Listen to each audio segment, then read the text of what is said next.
அதிமுகவை பொறுத்த வரைக்கும் திராவிட முன்னேற்ற கழகத்தை அகற்றப்பட வேண்டும் என்ற ஒத்த கருத்துடைய கட்சிகளெல்லாம் ஒன்றாக இணைத்து வாக்குகள் சிதறாமல் நாங்கள் கூட்டணி அமைப்போம். நிச்சயமாக 2026 சட்டமன்ற தேர்தலிலே திராவிட முன்னேற்ற கழக தலைமையில் அமைக்கப்பட்ட கூட்டணியை வீழ்த்துவோம். அதிமுக கூட்டணி ஆட்சி அமைக்கும். அதிமுக ஆட்சி அமைக்கும். பாஜக அதிமுக கூட்டணியை விமர்சித்த முதல்வர் ஸ்டாலினுக்கு செய்தியாளர் சந்திப்பில் எதிர்க்கட்சித் தலைவர் எடப்பாடி பழனிசாமி பதிலடி கொடுத்துள்ளார்.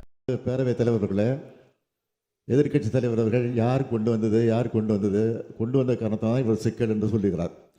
சரி, அந்த சிக்கலை சரி செய்வதற்கு உங்களுக்கு ஒரு நல்ல வாய்ப்பு இப்பொழுது கிடைத்திருக்கிறது.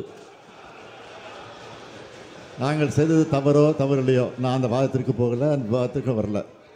இப்போ இருக்கக்கூடிய நீட்டை ரத்து செய்தால்தான் நாங்கள் கூட்டணியில் இருப்போம், இல்லை என்றால் கூட்டணி விட்டு விலகுவோம் என்று சொல்வதற்கு உங்களுக்கு தகுதி இருக்கிறதா? அதான் கேள்வி. நான் இந்த நேரத்தில் தெரிவிச்சுக்கிறேன். அதோட இன்னும் சொல்றார், எப்போ பார்த்தாலும் திமுக காரரும் திமுக கூட்டணியில் அங்கம் வைக்கின்ற கட்சியெல்லாம் அதிமுக பாரதிய ஜனதா கட்சியோட கூட்டணி, அதிமுக பாரதிய ஜனதா கூட்டணி. எல்லா அறிக்கையும் கம்யூனிஸ்ட் கட்சி சேர்ந்த அறிக்கை விடுறாங்க, விடுதலை சிறுத்தை கட்சி சேர்ந்த அறிக்கை விடுறாங்க. இன்றைக்கு முதலமைச்சர் இப்படி துடிக்க பேசுறார். ஏங்க, நாங்கள் கூட்டணி வச்சா நீங்க எங்க பதறீங்க? முதலமைச்சர் சட்டமன்றத்தில் ஏன் கோவப்படுறீங்க? நீங்க பயப்படுறீங்க? அதிமுக யாரோடாலும் கூட்டணி வைப்போம், அது எங்களுடைய விருப்பம், எங்களுடைய கட்சி நடைபெறுகின்ற சட்டமன்ற பொது 2026 சட்டமன்ற பொதுத் தேர்தலில் வெற்றி பெற வேண்டும். ஒவ்வொரு கட்சியும் வெற்றி பெற வேண்டும் என்பதுதான் கூட்டணி வைக்கிறீங்க. நீங்க எப்போ பார்த்தாலும் பலம் வாய்ந்த கூட்டணி நீங்க சொல்றீங்களே, அது மாதிரி நாங்களும் அதிமுகவும் பலம் வாய்ந்த கூட்டணியை 2026 சட்டமன்ற தேர்தலில் அமைப்போம். நிச்சயமாக வெற்றி பெறுவோம். முதலமைச்சர் இப்படி ஆதங்கப்படுவது, இப்படி அதிர்ந்து போய் பேசுவது பார்க்கின்ற பொழுது பயம் வந்து விட்டது. அதிமுக கூட்டணி அமைக்கப்பட்டு விட்டால் ஆட்சி மாற்றம் ஏற்படும், திமுக ஆட்சி இழக்கும், அதிமுக ஆட்சி வரும் என்று அவர் மனதிலே வந்த காரணத்தில் தான் அந்த வெளிப்பாடு பார்க்கப்படுகிறது. சட்டமன்றத்திலே நேருக்கு நேர் பார்த்தேன், அவர் பதற்றப்படுறதை பார்த்தேன், அவருடைய பேச்சிலிருந்து வர வார்த்தைகளை பார்த்தோம்.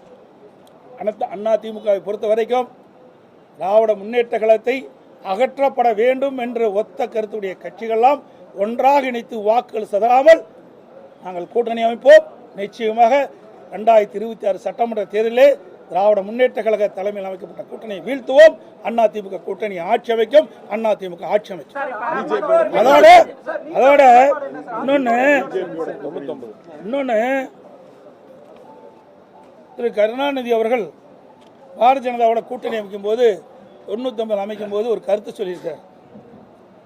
ஊழலை விட மதவாதம் என்பது கொடுமையானது அல்ல. திரு கலைஞர் அவர்கள் திராவிட முன்னேற்ற கழகம் பாரதிய ஜனதா கட்சியோடு கூட்டணி வைக்கின்ற பொழுது அவர் சொன்ன கருத்து எல்லாம் பாரதிய ஜனதா இவர்களோடு இணைந்து பணியாற்றுகின்ற பொழுது இனிச்சுது. இப்போ கசக்குதா? 1999 திராவிட முன்னேற்ற கழகம் பாரதிய ஜனதா கூட்டணி போட்டு வெற்றி பெற்று அங்கே மத்தியில் ஆட்சி அதிகாரத்தில் இருந்தாங்க.